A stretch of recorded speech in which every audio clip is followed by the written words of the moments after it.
Welcome to Spiritual Psychology. My name's Renee McKenna. I'm a therapist and healer in San Francisco. And today I want to talk about being undefended.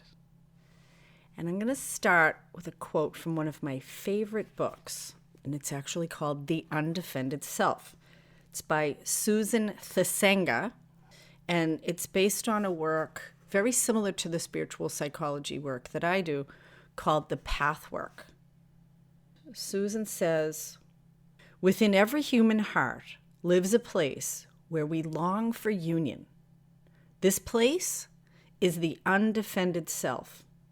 This impulse is the desire for union with self, with others, and with the essence of life, that mystery which we call God.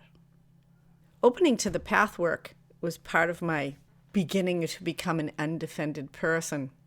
I read into this book, and it's really high-level information. It's available free online at pathwork.org. They have all kinds of lectures. This woman, Eva Periakos, did lectures from the 1950s to the 1970s when she passed away. And it's channeled material. And, I'm from Boston. We're totally practical. I'm like, channeled what? That's too freaky and weird for me. But I read this information, and it's really quality personal growth information. Whenever I read pathwork material, it just speaks to my heart and gives me new ways to look at myself and others, and always challenges me to grow. And personal growth is my passion. And becoming an undefended person is really part of becoming a grown-up and part of being able to live fully engaged, being able to give and receive from our best self. I just released my first book, Allies and Demons, Working with Spirit for Power and Healing. On the eve of my book release party last week, I could feel this insecurity coming up in me, this old thing that used to happen. I'm also an artist. I do a lot of paintings, and for years I couldn't paint. I had a really bad relationship with my art because my art was related with my worth as a person. So I would do a painting or a drawing, and I would show it to someone, and I'd be like, is this good? And basically I was asking them, am I good? Am I good enough? I'd like hang on their reaction to my artwork. And if it was positive, I would feel like, oh, I'm a good enough person. And if their reaction was, mediocre or disinterested, then I'd feel wounded in my soul. And that level of insecurity really drove me crazy. And it drove me to lots of weird behavior. My experience is a lot of people have that level of insecurity. Where do we get our security from? Where do we ground ourselves? And often we ground ourselves in the perceptions or attitudes or behaviors or relationships we have with others. And it's very easy to determine my worth as a person based on how other people see me or treat me. So the downside of that, the downside of being dependent upon the approval of others, is that the locus of how I'm determining how I act and what I say and how I dress and what I do is based on trying to get you to approve of me, rather than coming from my own internal place, my own authentic self. We're all an aspect, as far as I'm concerned. I think we're all little tiny aspects of divinity. We're all little tiny pieces of consciousness, all unique configurations of brokenness and brilliance. And we're supposed to express who we are in the world. If we don't have faith in who we are and need the approval of other people, then we're going to be acting from such a place of trying to be what you want me to be, or what I think you want me to be. Developing this false self. They talk about this in the pathwork a lot. They call it the mask self. And most of us have a social mask where we want to be approved of. We want to get Sometimes those masks were developed as children as a way to survive dysfunctional families and to be able to, manage dad's anger or mom's control. But we developed these ways of being, trying to get other people to approve of us, wanting to have that connection and love. And we developed this false self that we think other people will like. The problem is when other people do like that false self, then on some level we know that the part of us that they're attached to is actually a mask. And that essence, our soul essence, our heart essence, our inner child essence, whatever those central parts of us, our own authentic self, knows that it's not being appreciated for what it is. The actual connection that we really crave for, that authentic connection of our deepest self with another person, doesn't happen because we aren't bringing our own deepest self out in an undefended way. And this is a tragedy. It's a lot of what my work is about, is to be able to dissolve the mask self and be able to find the resources of power and courage and support that we need to be able to bring who we really are, our own brokenness and brilliance, into our relationships, into the world, and to make connections from that place. And those authentic connections are incredibly nourishing and healing and transformative and creative. But a lot of times I've spent a lot of my life defending myself from perceived hurts or some idea that I'm going to get rejected or abandoned and not getting what I want. Basically, getting hurt as a grown-up means not getting what I think I want. And I have to say, thank God, many times in my life, I don't get actually what I think I want. Because I don't always know what's best for me. But I developed these barriers, these ways of trying to protect myself. Again, I released the book, and this really came up for me because I was thinking, is this book good enough? Is this work?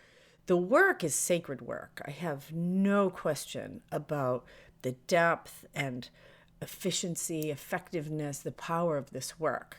But I didn't make the work up. I'm just talking about it and trying to create a vehicle to bring that work. Am I good enough? I can watch that insecure part of myself and know that's a part of me that needs to be cared for. It is not the part I want running the bus. I do not want my fear and insecurity driving the bus. That part, that's my wounded part that needs to be cared for. I still do this work myself. I'm not coming from a place of being healed. I'm still a member doing the work.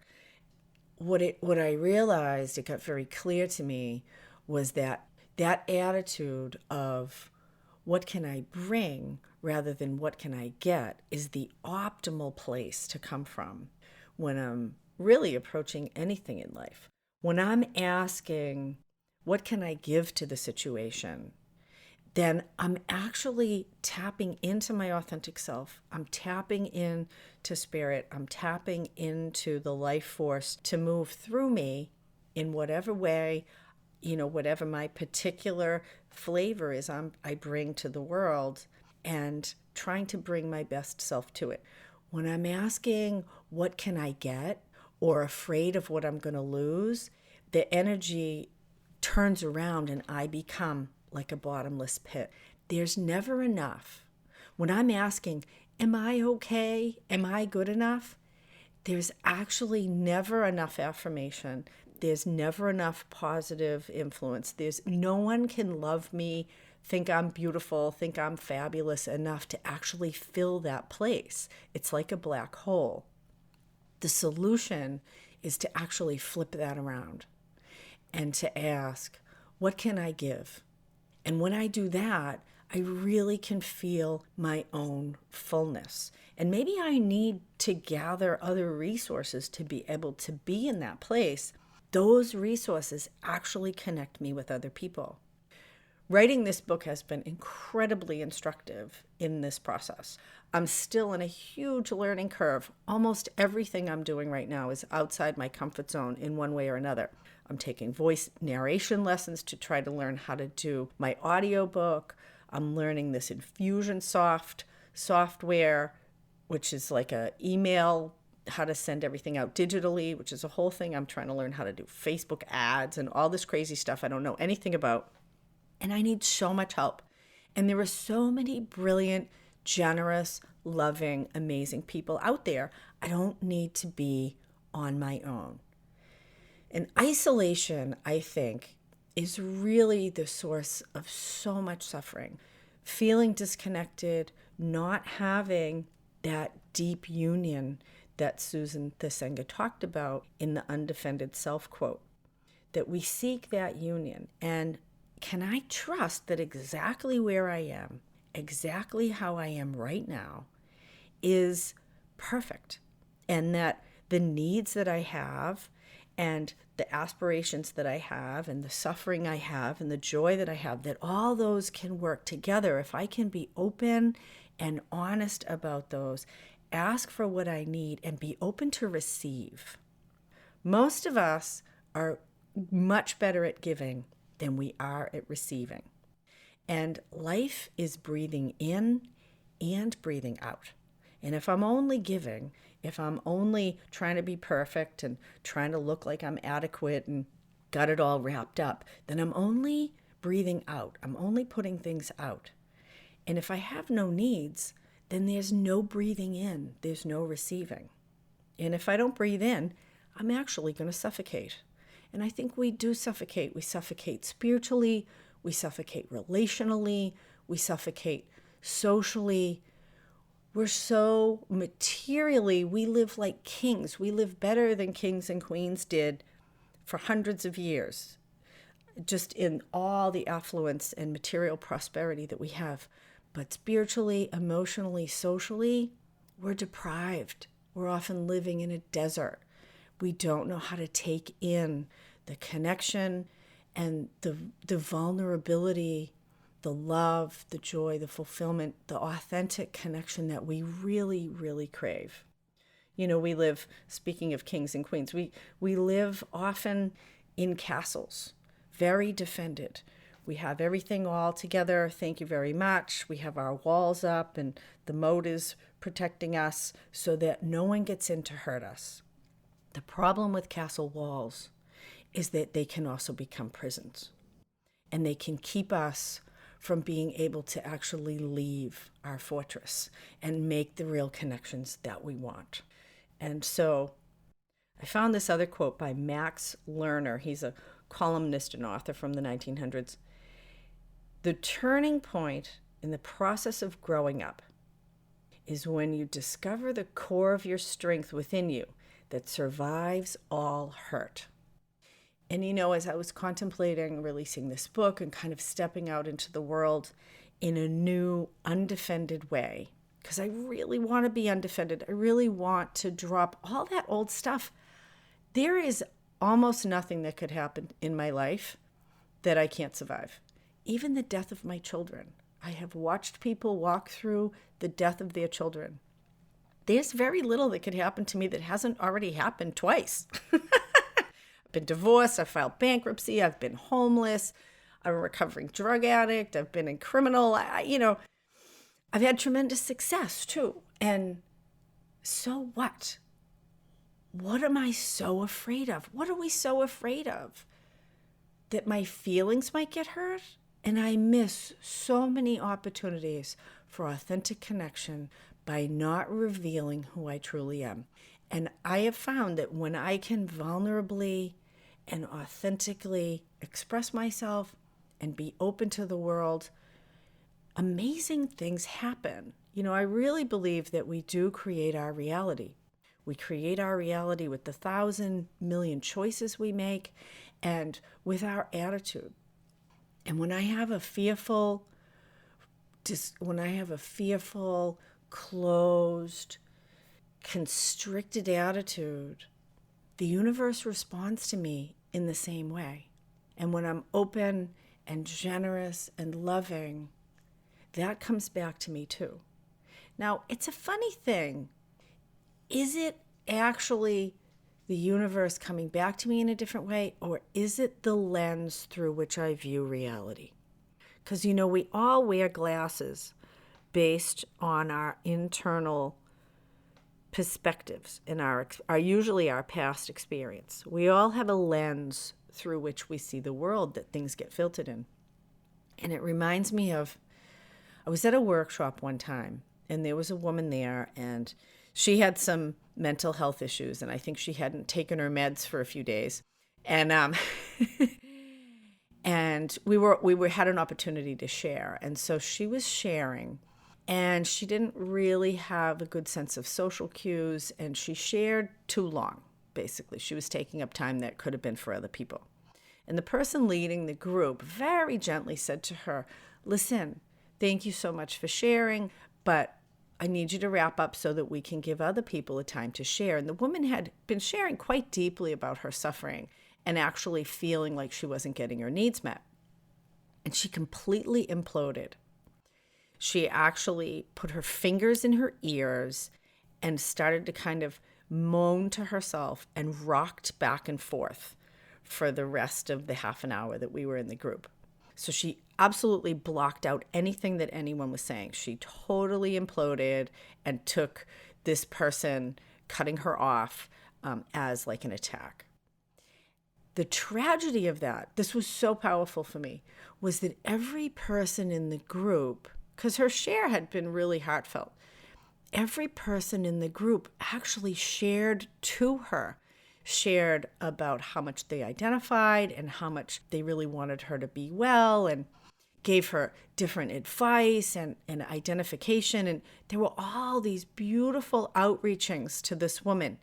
And she heard none of it because she felt attacked. She completely defended herself in this really visceral way of actually like covering her ears and rocking back and forth, closing her eyes so she could take in nothing. It was super dramatic, but I have to say, even at the time, I thought, we all do that. Hers is kind of at the radical extreme, but in subtle ways. How often do I think I'm asking for something and then completely block out being able to actually receive it because I don't expect it, and I'm actually more attached to getting what I expect, even if it's negative, than opening to the possibility of something new.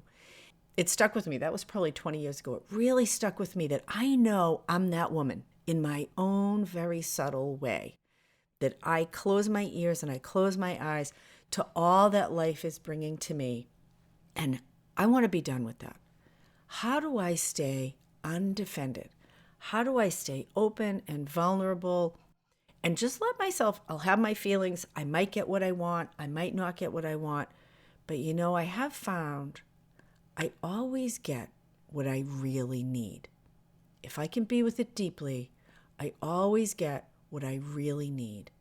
I'm always being called to grow, and the resources that I need to do and to participate in that growth process are always available to me. And so I'm going to challenge you to be undefended. Where in your life can you be more authentic? Can you be more vulnerable? Can you ask the question, what can I bring here that's true and authentic? Even if it's your pain. What I can bring doesn't always have to be joy and light.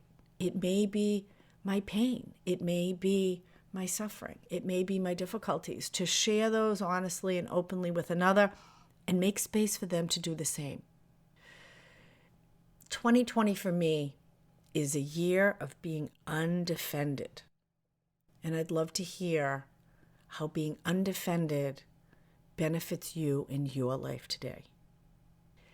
My book is live on Amazon, Allies and Demons, Working with Spirit for Power and Healing. And you can find it on my website at reneemckenna.com. I'm also available for individual sessions, and I have some exciting workshops coming up. We have a monthly shamanista drumming circle The next one's going to be on Friday, January 24th, here in Ocean Beach. And I'm also having a Your Boat, Your Compass vision, intention, and goal setting workshop on Saturday, January 25th. If you want more information about those, again, you can look at my website or shoot me an email, info@reneemckenna.com. So blessings on your path. Until we meet again, this is Renee LaValle McKenna with Spiritual Psychology.